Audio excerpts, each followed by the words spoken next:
todos os que estão nos acompanhando em casa. Nós estamos começando mais uma live especial aqui no nosso culto, Palavra que Liberta, né? Lembrando que a gente está seguindo um tema especial que é acerca do Setembro Amarelo. Isso mesmo, Setembro Amarelo, né? Mas antes, deixa eu saudar quem está entrando na live, quem está em casa, né? Que Deus abençoe a vida de vocês. Lembrando que é uma live de entrevista que você que está em casa, senti falta do pessoal de casa perguntando. Na semana passada tivemos uma participação bacana da igreja, né? Mas quem estava em casa gostou de ficar só vendo, né? Só assistindo. Então, quem está em casa, por favor, queira participar. Surgiu alguma dúvida, né, Pastor Flávio? Por favor, participe, pergunte e saudar todos que estão aqui presentes. Quem está nos visitando aqui hoje, talvez chegou. Que formato é esse? Nós estamos abraçando a causa Setembro Amarelo. Aliás, quero parabenizar a turma aí da mídia que cuida dessa parte, né, da decoração. Fez uma decoração temática. Semana passada não tínhamos essa iluminação amarela ali atrás. Ficou muito bacana, né, fazendo uma menção do tema Setembro Amarelo. E nós estamos aqui com o nosso convidado mais que especial, meu amigo, Pastor Flávio Gonçalves. Que saudade de você, moço. Né? Antes estava pertinho da gente, em Perdigão. Agora, Pastor Flávio, né? Deixa eu ligar aqui o microfone aqui. Pastor Flávio agora é secretário de missões da CBN, da nossa Convenção Batista Nacional. Pastor Flávio, seja bem-vindo. As honras estão com você. Fale um pouquinho com quem está em casa, fale um pouquinho com quem está aqui para te conhecer um pouquinho melhor. Quem é o Pastor Flávio que vai estar batendo um papo? Eu nem gosto de chamar de entrevista, não, porque eu nem jornalista eu sou. Né? Mas batendo um papo aqui hoje com o pastor Flávio.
Bom, vamos falar dos últimos 6 meses? Nos últimos 6 meses, 73 cidades com Igaratinga hoje. Nos últimos 6 meses. 1 ano, 50 mil quilômetros rodados. Dentro do estado de Minas Gerais. É bastante coisa. Visitando pastores. Visitando nossos pastores, campos, nossas igrejas, apoiando nosso povo. E o nosso povo, como é que está nessas andanças por aí?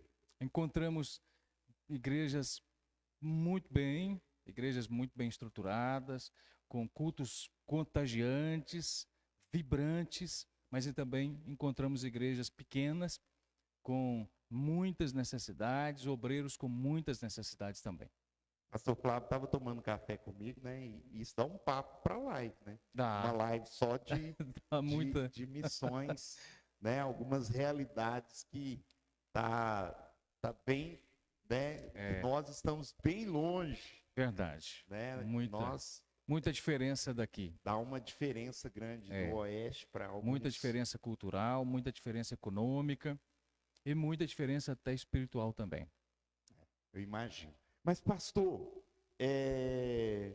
nós estamos aqui para abordar as questões do Setembro Amarelo. Só que esse ano, Deus parece que ele direcionou a coisa para um outro viés, não fora disso, mas um viés bacana que são os viés das emoções. A primeira quinta-feira a gente abordou, por exemplo, a dependência emocional. Eu estive falando de dependência emocional, foi um culto muito bacana, não foi estilo live, foi pregação mesmo, culto. Mas precisava, porque você vai dar o quesito técnico, né? Eu dei o quesito pastoral e espiritual, né? A gente falou de dependência emocional e o pastor Everton esteve na semana passada falando de gatilho emocional. Sim. E hoje a gente vai colocar em pauta a questão, a gente até criou algo lá no tema, Eliana, equilíbrio emocional versus a espiritualidade do crente. Ok. Né? Uhum. E já de cara eu gostaria de perguntá-lo, é possível ter, eu vou chamar de casamento, um casamento bem ajustado desses dois termos, equilíbrio emocional e vida espiritual, ou seja, espiritualidade do crente? É possível. Por que eu estou perguntando isso? Para o pastor entender. Porque a gente nota que quando o espiritual está bem, parece que o emocional não vai tão bem assim. Quando o emocional está bem, a gente parece não estar tão bem espiritualmente falando, né? E aí eu fiquei me perguntando, gente, será que esses dois dá para casar, dá para andar junto, foram feitos um para o outro ou não? E como definir a linha que separa? Eu imagino que é uma linha tênue, muito sensível, a linha que separa o emocional do espiritual. Pega essa bomba aí de cara. Bom, vamos começar. A pergunta do pastor é possível haver uma consonância aí entre a estrutura emocional da pessoa e a sua espiritualidade, a sua fé? É possível. Nós vamos ver no texto da palavra de Deus que o próprio Senhor Jesus, ele fazia isso. Ele conciliava a fé com as emoções, não é? Ele conciliava a fé com as emoções. Existem momentos em que a Bíblia vai mostrar as emoções de Jesus, sem, contudo, emitir nenhuma informação de que ele pecou, por exemplo, quando ele se irritou com os cambistas na porta do templo. É uma emoção, né? Ele sentiu raiva. O texto vai falar ainda que eu posso até me irar. Eu posso experienciar, vivenciar um tipo de emoção sem, contudo, pecar. O texto fala, irai-vos e não pequeis. Todavia não pequeis. Não pequeis. Outro momento que a Bíblia fala sobre as emoções de Jesus é quando ele chora. O choro é o transbordo de uma emoção. Como o riso é o transbordo de uma emoção, não é? E, no entanto, em nada disso houve pecado em Jesus. Em nada disso. Nós vamos ver em outros textos também, outras pessoas da Bíblia vivenciarem emoções sem contudo pecarem, não é? O próprio caso de Elias, a Bíblia vai falar pelo menos duas emoções que Elias experienciou: o medo e a paixão. A palavra paixão, quando se refere a Elias, até aparece no plural, paixões, porque ela engloba uma série de emoções mais acentuadas que desgastam a pessoa e comprometem uma grande quantidade de energia psíquica e emocional. A paixão é assim: o apaixonado é alguém que fica por um tempo cegamente focado em alguma coisa, não é? Aquele rapaz, por exemplo, que está apaixonado pela menina, que ficou 2, 3 horas na casa dela e só foi embora depois que o pai passou na sala umas 3 vezes. E raspou a garganta. E raspou a garganta e deixou alguma coisa cair lá na cozinha para fazer um barulho, para fazer de conta que está irritado, né? Ele foi embora rapidinho, mas foi no caminho já falando com ela no WhatsApp. Chegando em casa, ele ainda fica mais uns 40 minutos com ela. Falando com ela. É, como se não tivesse visto hoje. E é engraçado que casa e isso não acontece mais. Depois some, né? Some. É porque aí fala muito, né? Aí, essa é outra grande questão. E quando a gente casa, a gente vai lidar com as angústias do outro. Antes a gente não tinha isso, não é? Antes, o namoro e até o noivado, ele não dá para a gente o terreno, o tempo, a condição para lidar com as angústias do outro. Porque só quando eu assumo parte da história de vida dessa pessoa é que eu acabo por participar dessa angústia que ele sofre, que ele vivencia na história dele. Bom, nós vamos perceber que Elias tinha pelo menos 2 emoções, então. Era a paixão e era o medo. Elias teve atitudes, Elias tomou decisões e em nenhum momento a Bíblia cita que Elias pecou sobre essas coisas. Então é possível, pastor? É possível? E ele teve um medo acentuado. Um medo acentuado. Um medo até que paralisou Elias, não é? Um medo que interrompeu a vida dele por um certo tempo. Uma paixão que o levou a fazer coisas que talvez ele nem pensou muito sobre aquilo, mas ele fez. Mas ele fez. Não é? Posteriormente, o medo dos resultados, o medo de alcançar ou não ter alcançado certo resultado, paralisou Elias por determinado tempo. Pecou nisso? Não. O que ocorre, o senhor citou, existe uma linha tênue, muito tênue, muito tênue. Nós vamos encontrar no texto Salmo 148, verso 6, que quando Deus cria a vida, ele estabelece para a vida uma lei que não pode ser ultrapassada. Essa lei é exatamente o quê? Essa noção que nós temos da existência. Esse limite, né? É esse limite que está dentro de nós, que vem de fora, é colocado em nós, é projetado em nós. Nós só sabemos, por exemplo, nós dois vamos divergir de ideias sobre o time de futebol.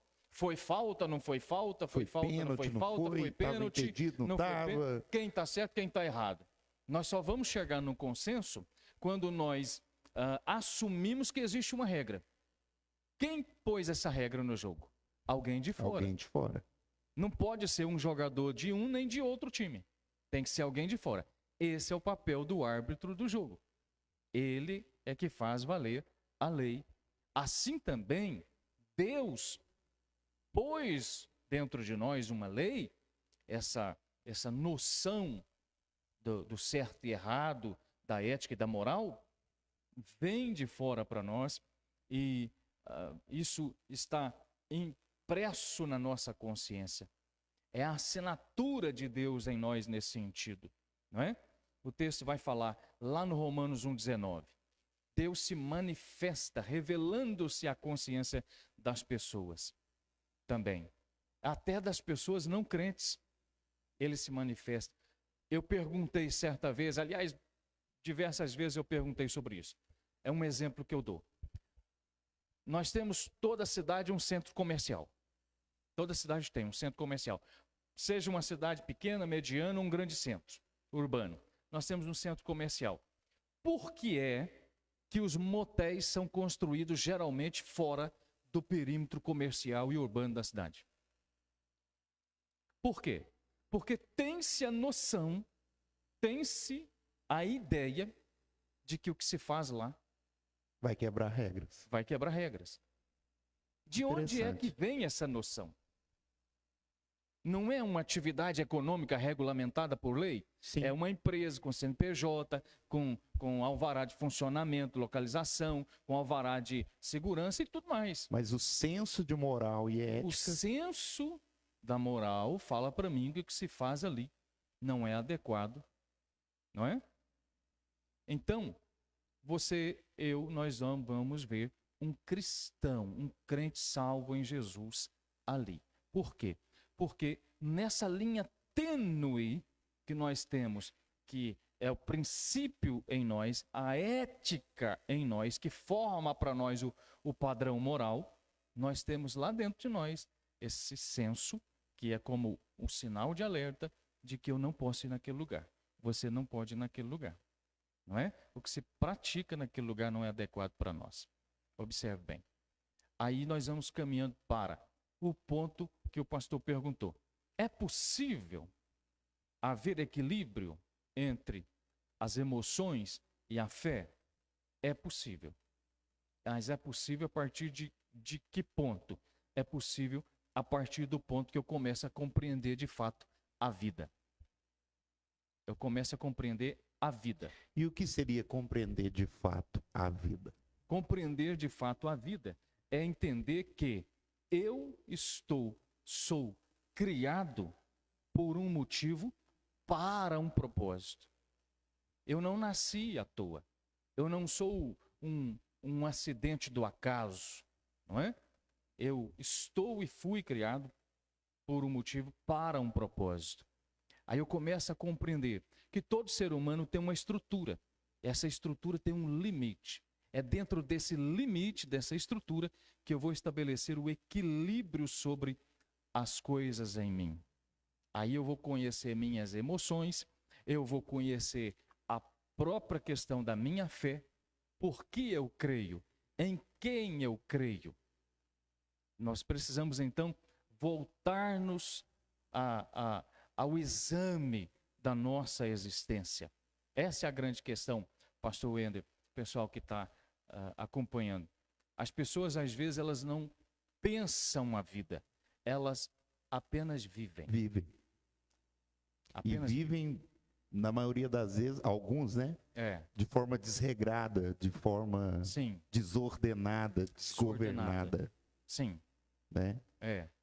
Pastor, e partindo desse princípio aí, até que ponto a falta de equilíbrio emocional afeta não apenas a nossa vida espiritual como um todo? Por exemplo, a gente citou alguns personagens aqui que tiveram alguns aspectos emocionais. Sim. O pastor citou o próprio Cristo, Elias, mas que não pecaram. Sim. Todavia, nós temos alguns personagens que não tiveram o devido cuidado com as emoções e que acabaram pecando. Por exemplo, Caim. Né? O primeiro homicídio que se tem, eu entendo que ele se deu por uma questão de ordem, Sim. de desordem emocional. Que levou à morte do seu irmão. Né? Absalão. Né? A falta de controle sobre uma ira contra o seu irmão. O Jefté. Que fez um voto impensado, emocional. No momento da emoção e acabou. Né? Judas. Sim. Né? Pedro. Sim. Também teve vários nuances de vários momentos de momentos emocionais. Sim. Até que ponto essa falta de equilíbrio emocional afeta o espiritual do crente e a vida? Afeta completamente, pastor. Vamos pegar o caso do Pedro, por exemplo, que é um caso clássico, né? Muito interessante. Jesus o havia recomendado, havia avisado que aquilo iria acontecer. Pedro, no entanto, ele não se dá conta de que ele seria levado, assim, de modo assolapado pela emoção dele. Ele simplesmente, e irrefletidamente, impensadamente, ele diz que não. Não, Senhor. Muito pelo contrário. Eu morro por você. Muito pelo contrário. Essa postura é a postura daquele perfil de pessoa que entra num assunto sem nem saber do que está acontecendo. Ele entra na história de um problema de uma pessoa sem nem saber se a pessoa é certa ou errada. Entendeu? É esse tipo de gente, que era Pedro. Quando ele se dá conta de que ele fez o que não deveria fazer, desmorona. É esse tipo de gente. Ele desmorona. Por quê? Porque ele é tão emocional que ele decide primeiro para depois ver se era para falar sim ou não. Esse tipo de pessoa. Quando isso acontece com Pedro, e ele se dá conta de que ele não deveria ter feito o que fez, ele então foge da cena, ele sai da cena, nós não vamos vê-lo mais ali naquele momento para frente, é necessário que depois Jesus o chame, né? Sim. Ele vai ao sepulcro, não encontra o corpo e posteriormente Jesus o chama, manda chamá-lo. E aí então, Jesus o questiona 3 vezes. Pedro, tu me amas? Sobre o amor. O amor, num primeiro momento, ele é emocional, ele não é sentimento. Porque emoção é uma resposta psíquica. Sentimento é emoção processada. É diferente. No primeiro momento, o rapaz se emociona quando vê a beleza da menina. É depois de anos de casado que ele ama de verdade. Porque processaram a emoção. Por isso, a ciência do comportamento diz que, por exemplo, um jovem, uma moça, um rapaz, não precisam, não devem se casar tão rapidamente. Por quê? Porque a emoção, ela pode se processar no cérebro por 2 anos. O rapaz pode achar que ele está prontinho para casar, que ele ama eternamente. Cadê os solteiros aí, gente? Tem solteiro? Cadê as meninas que vão se casar, né? Olha o solteirão, né? Tá vendo, né? As meninas que vão se casar aí, ó. Tá namorando, né? Tem uma que vai casar daqui menos de um mês, né, Ken? Aí, ó. Pois é, olha só o que eu tô fazendo aqui, né? Dependendo do tempo, olha só. Pois é, a menina tá achando que o rapaz ama loucamente, eternamente. Mas, de repente, o que está acontecendo é uma paixão que está em processo, é uma emoção que está em processo de amadurecimento. Isso vai se tornar um tipo de sentimento depois. Quando Pedro é questionado por Jesus 3 vezes, por 3 vezes ele nega. Sim, ele é questionado por Jesus 3 vezes. Amas-me, amas-me. Por que Jesus falou isso? Do ponto de vista psíquico, do ponto de vista da saúde emocional, ele precisava afirmar, ele precisava dar uma resposta ou ressignificar a sua angústia na proporção da angústia. A angústia que ele viveu foi para chorar amargamente, diz a Bíblia. Ele sai dali aos berros, chorando amargamente, diz o texto. A ponto dele querer voltar. A frustração foi tão grande que ele voltou à prática da pescaria. Para tratar isso, para se equacionar isso, pastor, trazer essa emoção ao equilíbrio de novo, nós precisamos responder isso à altura da angústia. Daí o responder 3 vezes. Que interessante. Tá vendo? Gente, você está achando interessante o que eu estou achando aqui? Muito interessante. Você me levou para um ângulo da vida de Pedro aqui, desse episódio específico de Pedro, que eu nunca tinha encarado dessa forma, né? É curioso, né? Jesus levou ele a ressignificar a vida dele com Deus, a fé, ressignificar a si mesmo. Ele havia recebido um chamado, ele tinha uma vida com Deus. Havia nele, ser humano, fé e emoção, que num certo ponto perdeu o equilíbrio. Para se reconstruir isso, para se equacionar isso de novo, ressignificar isso, nós precisamos responder à emoção da angústia na mesma intensidade em que a pessoa sofreu angústia. Que interessante. Igreja, tem alguma pergunta? Alguém aí dentro de equilíbrio emocional? Vamos lá, gente, vamos participar. Equilíbrio emocional versus espiritualidade do crente. Quem vai inaugurar aí a série de perguntas aí? Todo mundo quietinho? Pastor, existe algum indicador assim que me fale ou mostre o quanto equilibrado ou desequilibrado nós estamos? Como é que eu percebo? Sim. Que eu estou desequilibrado emocionalmente, que eu não estou lidando de uma forma normal, Sim. Com determinada questão. Sim.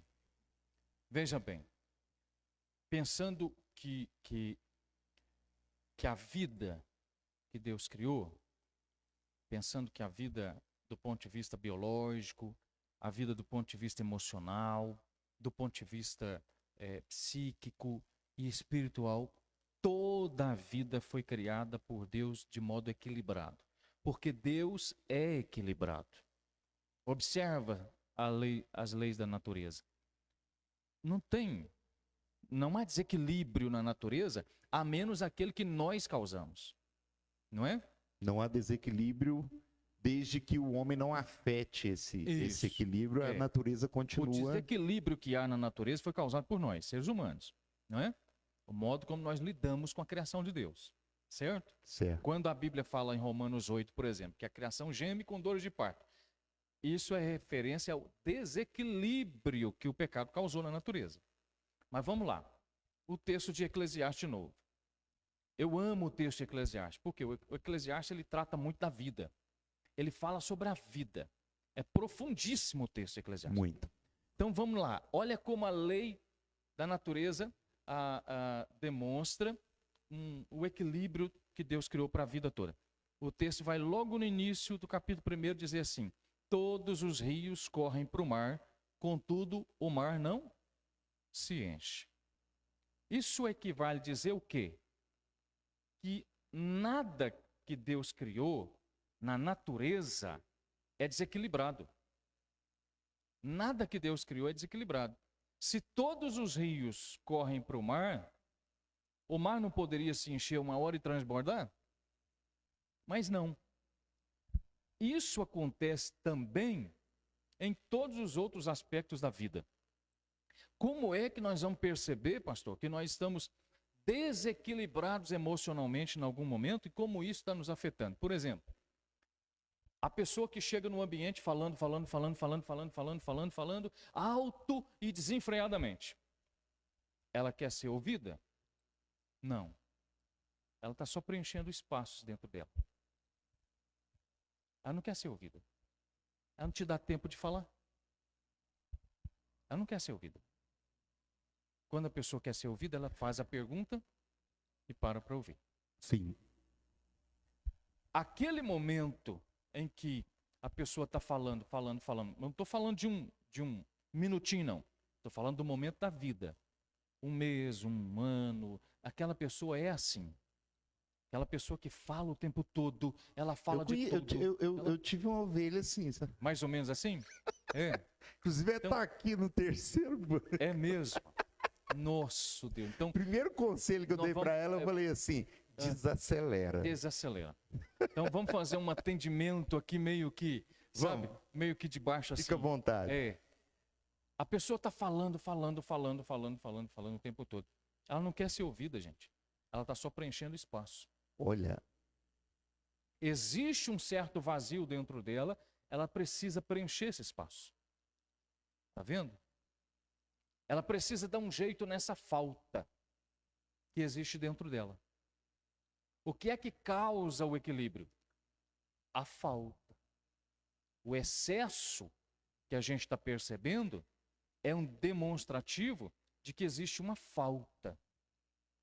Essa falta pode ser a falta de um afeto, a falta de uma segurança, pode ser a falta de um objeto que representa algo da vida, pode ser a ausência de uma pessoa, não é? E pode ser o excesso até de uma pessoa na vida de outro também. A Dani, outro dia, né, Dani? Cadê a Dani? Fica quietinha lá atrás, né? A Dani estava falando sobre isso. Todo excesso esconde uma falta. Esconde uma falta, não é? A pessoa que precisa de coisas em excesso, falta algo nela. A pessoa que precisa ser afirmada excessivamente, ela precisa da afirmação dos outros. Tudo que ela faz, ela precisa que alguém fale para ela que está bom, que está bonito. Ela precisa da afirmação do outro. Ela precisa da afirmação do outro, não é? Essas pessoas que acordam e já vão direto para o telefone e postam lá. Acordei. Ela precisa de quê? Numa tacada você acertou um monte. Tem umas coisas que eu não entendo, pastor. Tem umas coisas que eu não entendo. Vamos quebrar o gelo. A pessoa passou mal de madrugada. Bom, eu vejo isso muito. Foi até bom você tocar. Foi para a policlínica. Ela amanheceu na policlínica. Aí, pastor Teodoro, na policlínica. Gente! Como assim? Não faz sentido para alguém saudável emocionalmente. Você entendeu? Né? E a gente vê muito isso. Tomando soro.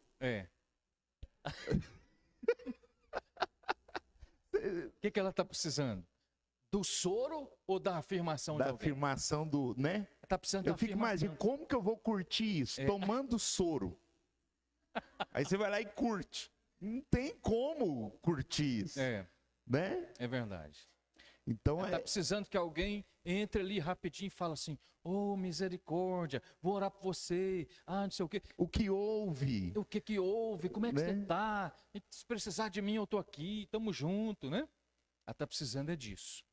De alguém que rapidamente responda a ela aquela expectativa momentânea. Aquele espaço que existe nela que precisa ser preenchido. É isso. O Nivaldo tem uma pergunta. Você fica me mandando esses trem no zap, viu? Você vai perguntar aí, Cabuquinho. Seu Nivaldo tem uma pergunta para nós ali. Ok. Pastor, o temor em excesso a Deus pode trazer um desequilíbrio emocional?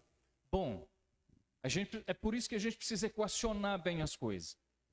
Eu temo no sentido de haver reverência ou eu temo no sentido de medo? Eu não faço o que é errado porque amo o céu ou eu não faço o que é errado porque tenho medo do inferno? Essa é a questão. O excesso dessas coisas, o excesso da vida religiosa, por assim dizer, vem sendo objeto de estudo de diversos profissionais de diversas áreas da saúde no Brasil há muitos anos. Há muitos anos.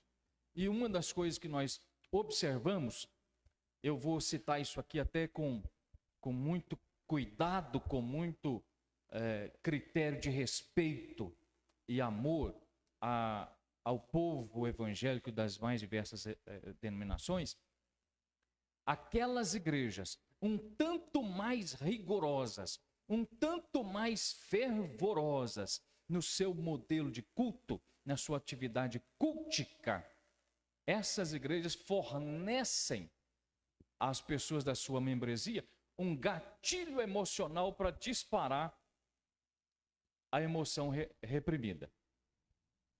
Muitas das manifestações que nós vemos nos cultos dessas igrejas não são espirituais, meu irmão. São emocionais. Prova a questão prática da vida. No outro dia, a pessoa continua desequilibrada da mesma maneira, ela continua necessitando de medicação da mesma maneira e as respostas que ela dá para a vida continuam sendo inadequadas, inapropriadas às questões que elas enfrentam. Então, não foi a fé em Jesus, não foi a vida espiritual, a vida com Deus, de fato, o poder do Evangelho que acontecia. Era só uma manifestação emocional. Mais alguma pergunta dentro? Respondido, Nivaldo? Tranquilo?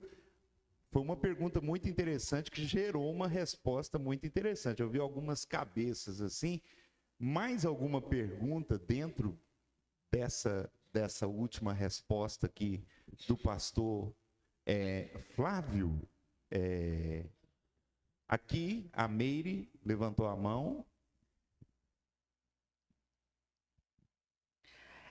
Como ele falou aí do excesso, né? Tudo em excesso faz mal. Eu já vi assim, pessoas realmente com muito excesso de espiritualidade e muito desequilibradas. O que pode causar isso? Quando a pessoa tem muito excesso de espiritualidade, o que causa no equilíbrio emocional? O que causa o desequilíbrio? O desequilíbrio emocional. Sim. Bom, como nós dissemos, o comportamento religioso ele é objeto de estudo há muito tempo. E nós vamos realmente ver, minha irmã, muitas pessoas com práticas culticas desequilibradas em alguns modelos evangélicos por aí, igrejas evangélicas. Falar o que causa o desequilíbrio emocional não é uma resposta simples. Por quê? Porque para eu saber exatamente o que causa o desequilíbrio emocional de dada pessoa, essa pessoa precisa estar em análise. Pode ser uma coisa, pode ser dezenas de coisas na vida dessa pessoa. Ela pode ter, inclusive, uma disfunção hormonal que provoca e é provocada pela emoção. Tá bom? Então, por exemplo, pessoas que gritam o tempo todo, pessoas que rodopeiam o tempo todo durante o culto, pessoas que saem correndo, pessoas que pulam, pessoas que sobem pela estrutura das coisas. Esse desequilíbrio... O que seria subir? Hein?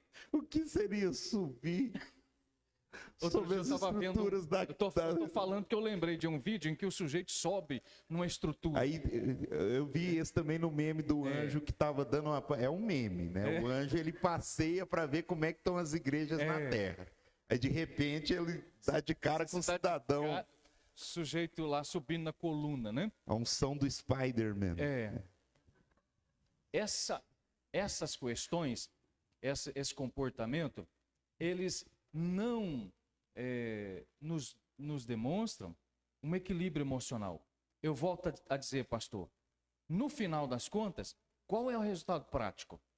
Eu sempre me faço essa pergunta, pastor. Numa certa igreja que eu pastoreei, o pastor Teodoro está conosco, tem muita experiência também, tinha 3 rapazes, né? 2 eram jovens senhores, de uns 30 e poucos anos, e um rapaz de uns 20 e poucos, solteiro. Todos os cultos eles caíam no chão. Todos os cultos eles caíam no chão. Todos. Todos os cultos, os 3, da mesma família. Eles caíam no chão. Um dia, nós estávamos orando no monte, naquele momento gostoso de oração, e eu parei e fiquei observando os 3. E aí, quando eles foram voltando a si, eu pedi para que os 3 ficassem de pé um do lado do outro, e eu perguntei assim, o que você sentiu? E ele disse assim, nada não. Eu disse para o outro, o que você sentiu? Ele também disse, nada não. Terceiro da mesma maneira. Eu disse assim, você continua tendo as mesmas dificuldades que você tinha antes? Sim. Você também? Sim, o terceiro também da mesma maneira. E eram dificuldades que eu acompanhava em pastoreio. Esse demonstrativo de que as dificuldades encontradas, as lutas que eles enfrentavam, as demandas emocionais, psíquicas e relacionais que eles tinham, eram as mesmas, esse demonstrativo é a prova de que o que acontecia ali não é espiritual. Porque se fosse espiritual, tinha que modificar a vida dessas pessoas. O evangelho não vai acontecer em nós sem transformar algo em nós imediatamente. Não é? Ninguém que se encontra com Jesus pode ser por um versículo, vai ter a sua vida da mesma maneira depois. Não foi uma frase de um versículo que mudou a história da humanidade? Efésios 2:8. Uma frase de um versículo mudou a história de um homem religioso com um comportamento inapropriado e que, a partir da sua transformação, transformou a história da humanidade inteira dali para frente. E hoje nós estamos aqui, mais de 500 anos depois. Martinho Lutero, mais de 500 anos depois, como prova de que, se o evangelho acontece na vida de alguém, de fato, tem que mudar. Então, irmã, não é uma definição. Para haver um diagnóstico, para fechar um diagnóstico sobre o que é que está desequilibrando uma pessoa, tem que estar em análise.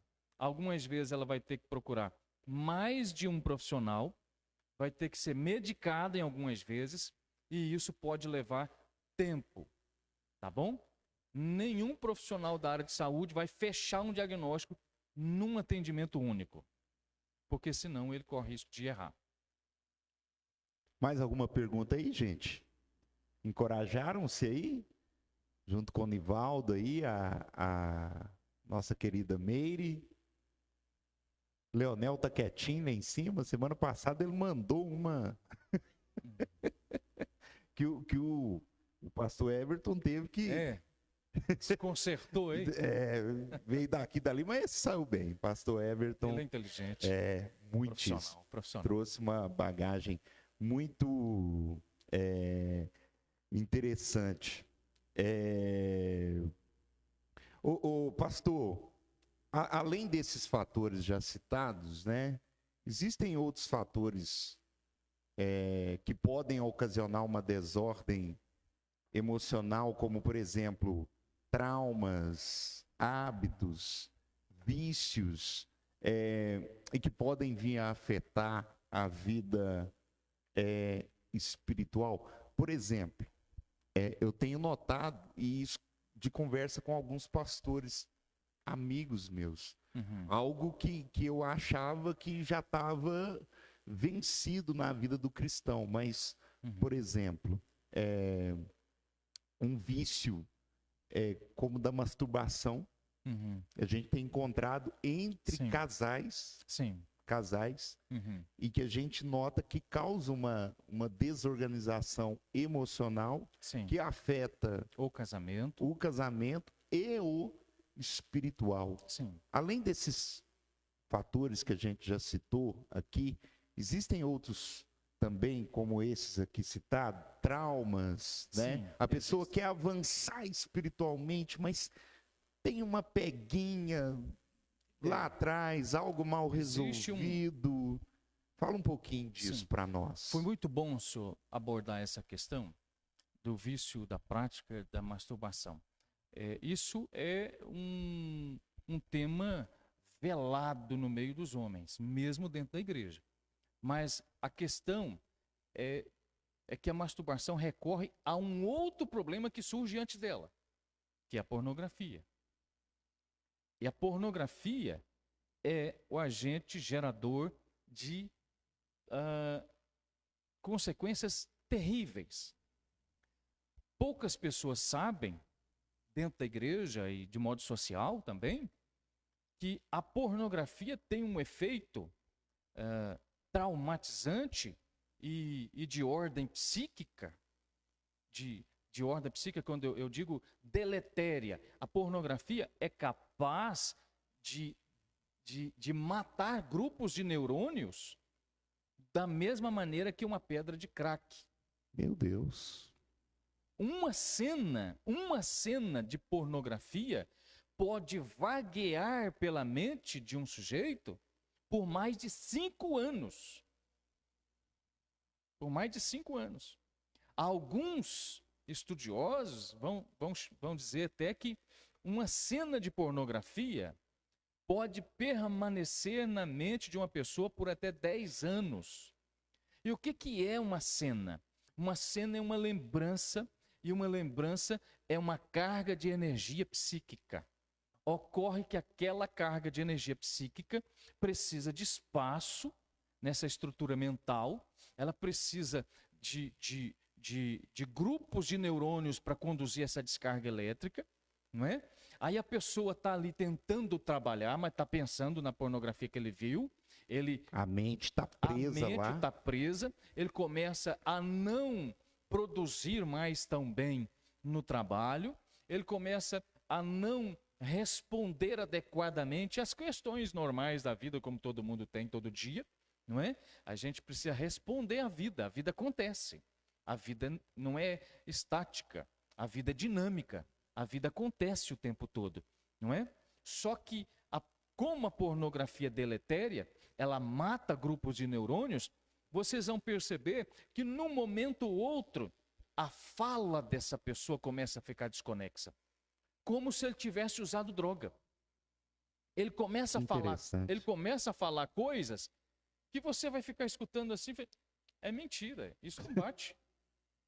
Ele vai explicar o que ele fez ontem, ele vai explicar por que deu errado aquela tarefa dele no trabalho, e ele começa a ter que buscar palavras. Por quê?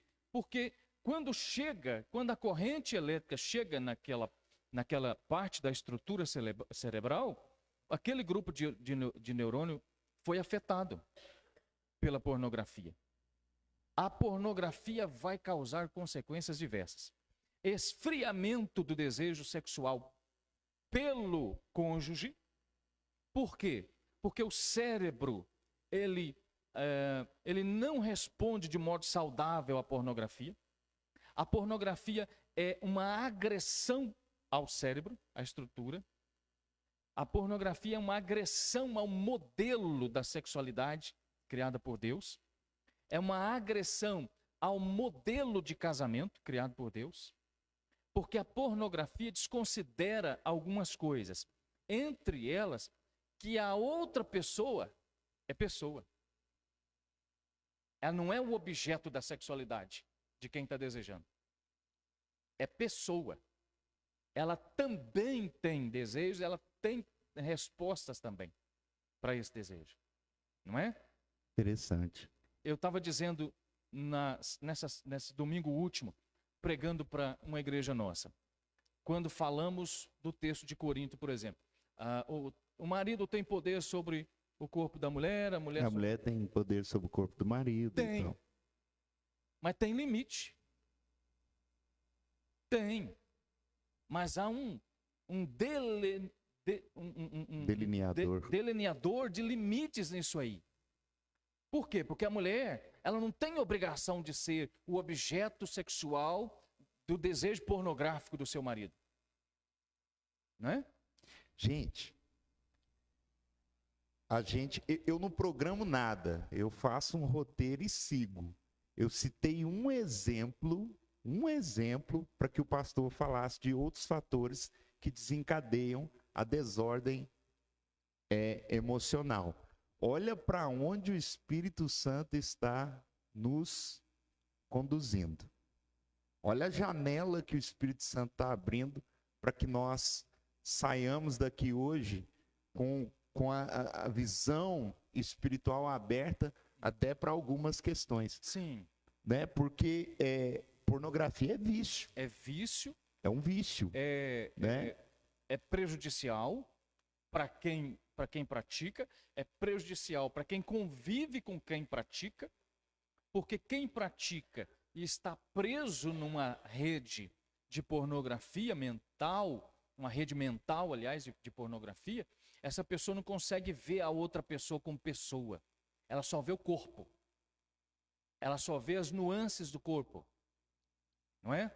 E aí nós vamos encontrar muitos homens, principalmente dentro da igreja.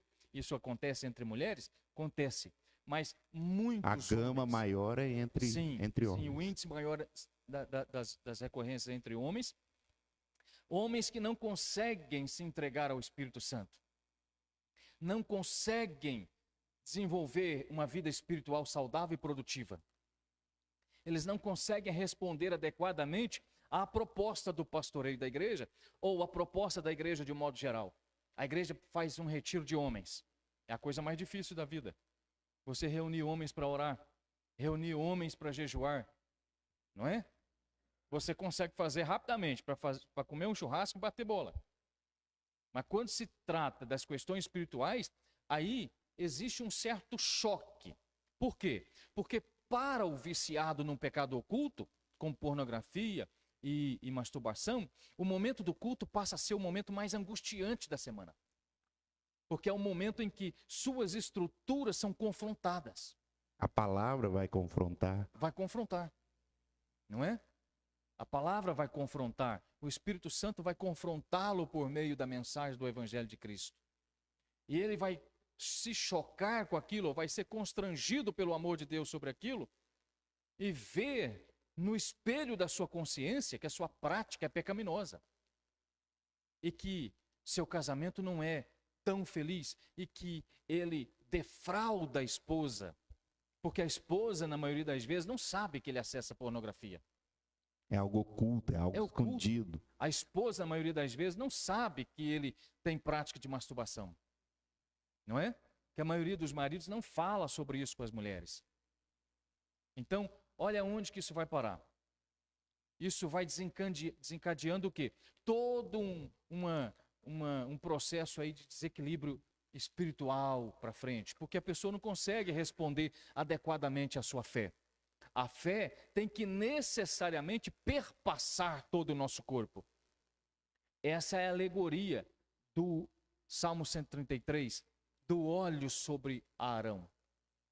A fé ali é a unção que desce sobre a sua cabeça, sobre sua mentalidade, sua disposição mental, sobre seus olhos, sobre seus ouvidos, sobre sua boca, sobre suas mãos, sobre seu órgão genital, sobre todo o seu corpo.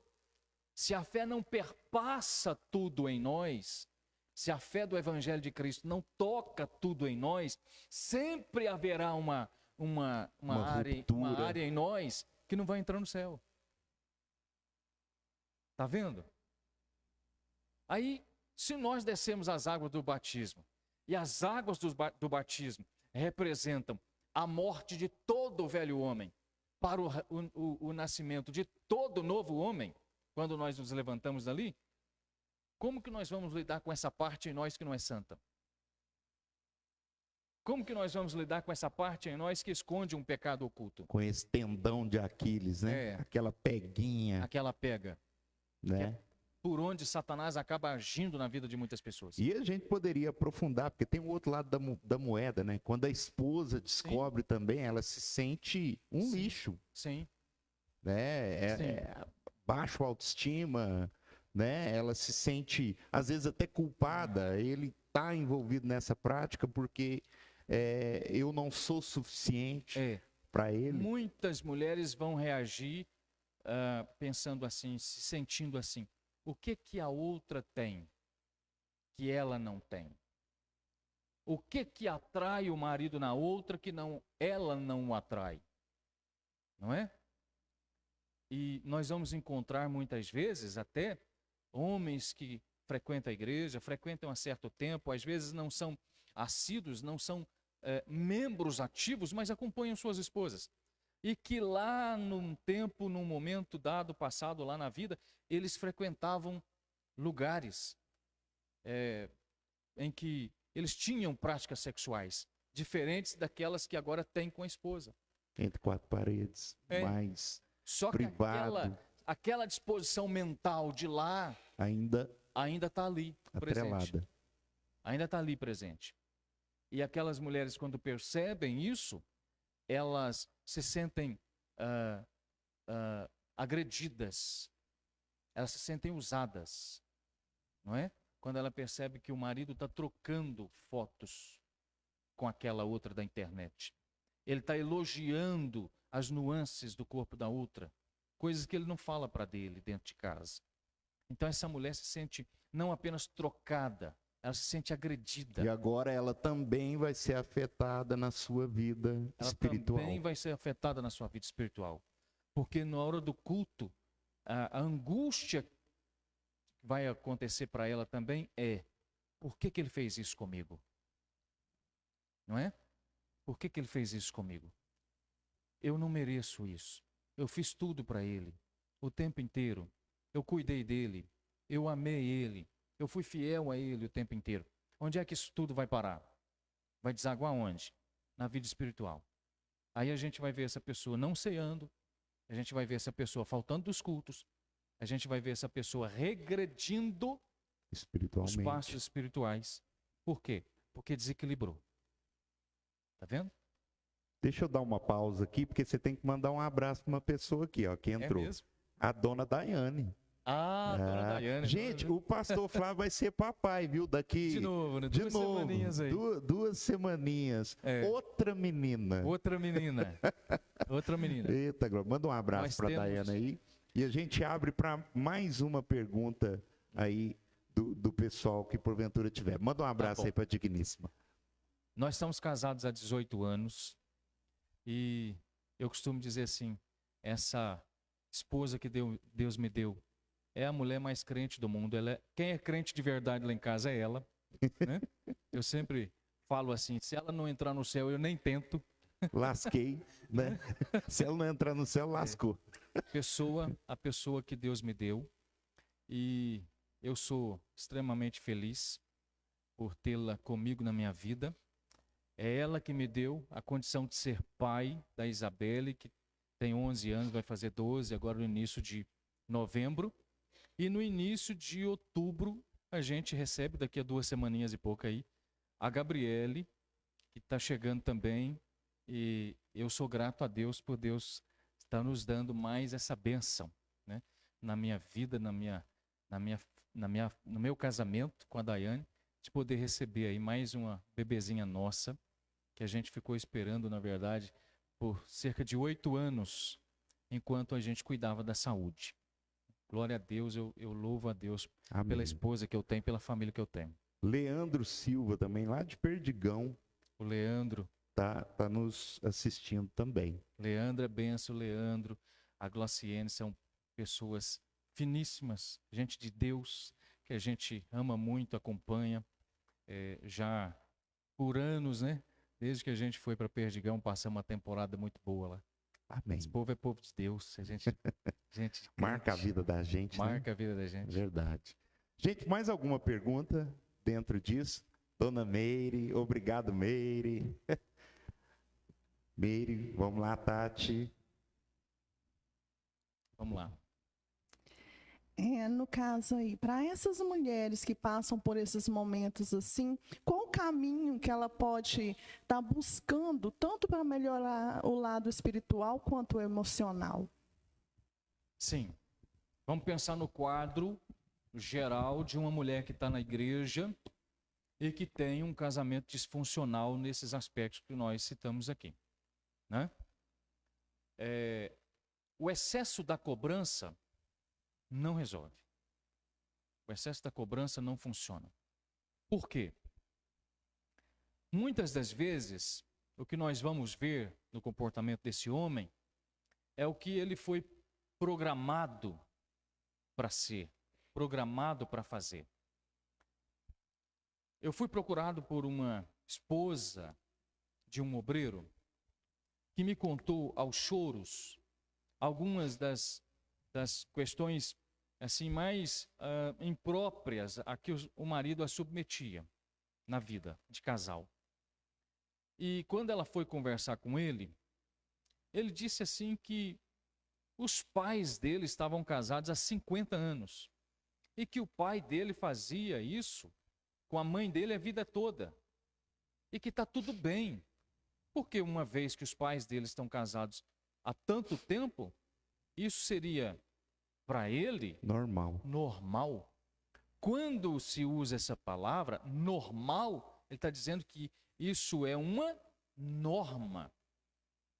É o padrão de casamento que ele tem.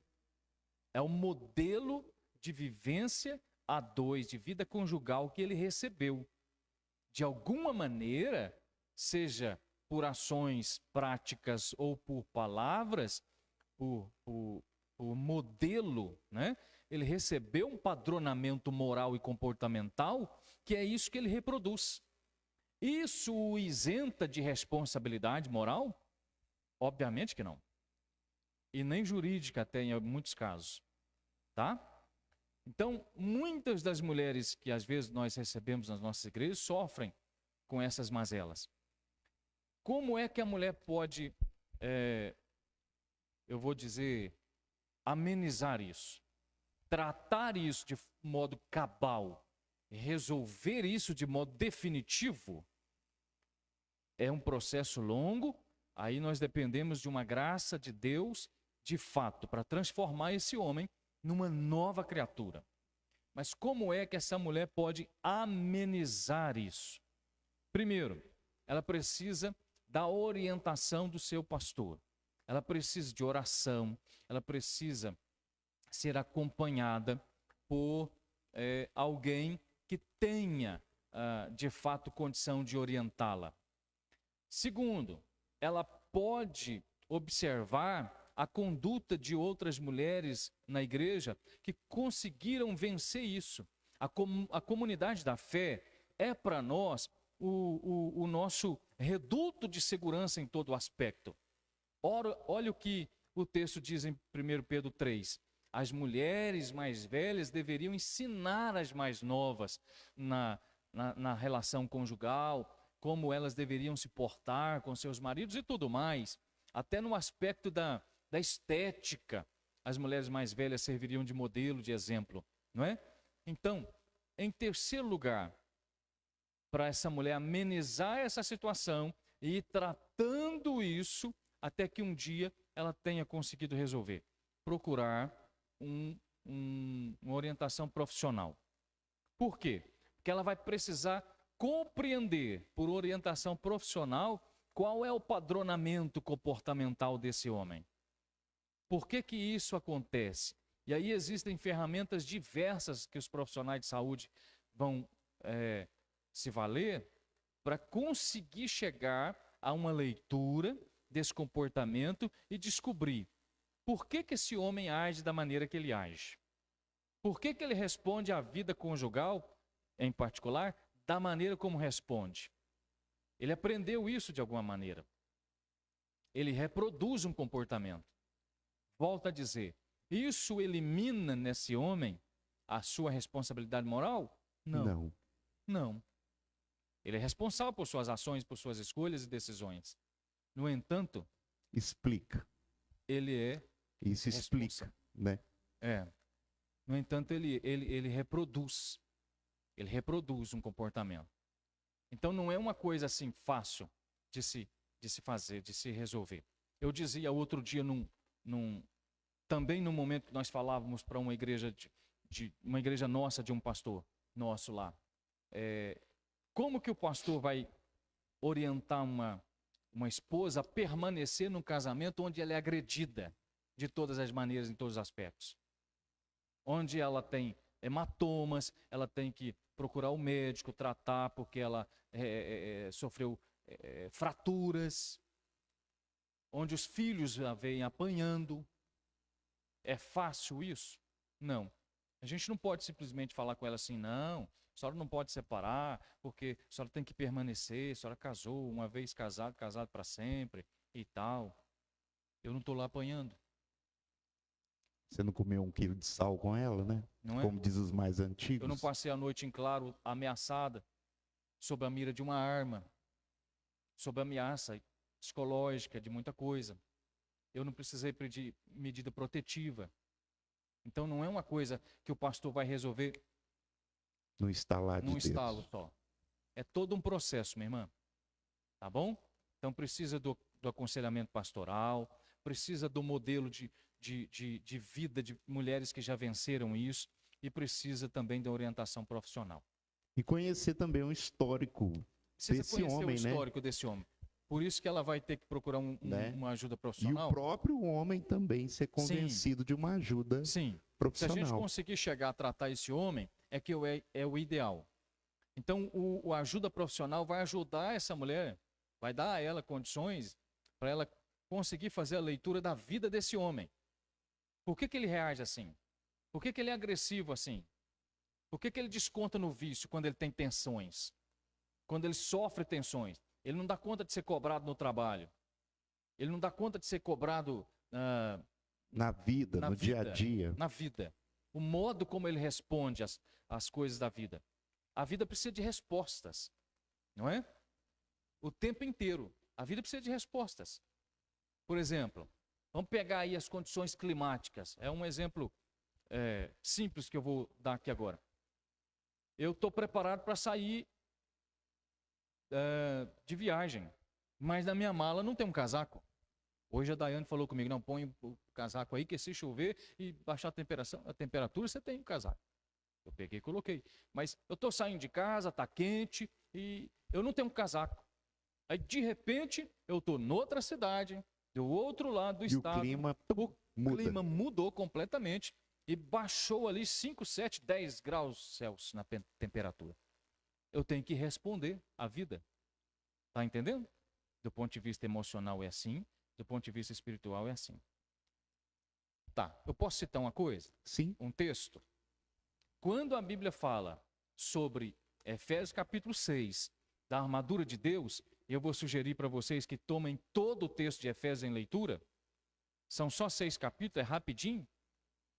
Se você observar direitinho o contexto, o que a Bíblia está falando para nós hoje, falou para eles lá naquele momento, e está falando para nós hoje, vocês estão correndo o risco de serem ludibriados pelo inimigo, serem enganados na sua disposição mental e deixar de lutar no campo espiritual e começar a lutar no campo da sua humanidade. É por isso que ele cita lá, tem todos os padrões comportamentais dentro da igreja, primeiro. E depois ele sugere que ele traz da sociedade, né? No capítulo 4, no capítulo 5, ele traz os comportamentos sociais, ele põe isso dentro do arraial da igreja. Aí ele vai falar sobre uma série de comportamentos que não são nem dignos de serem nomeados, de tão impróprios para a igreja.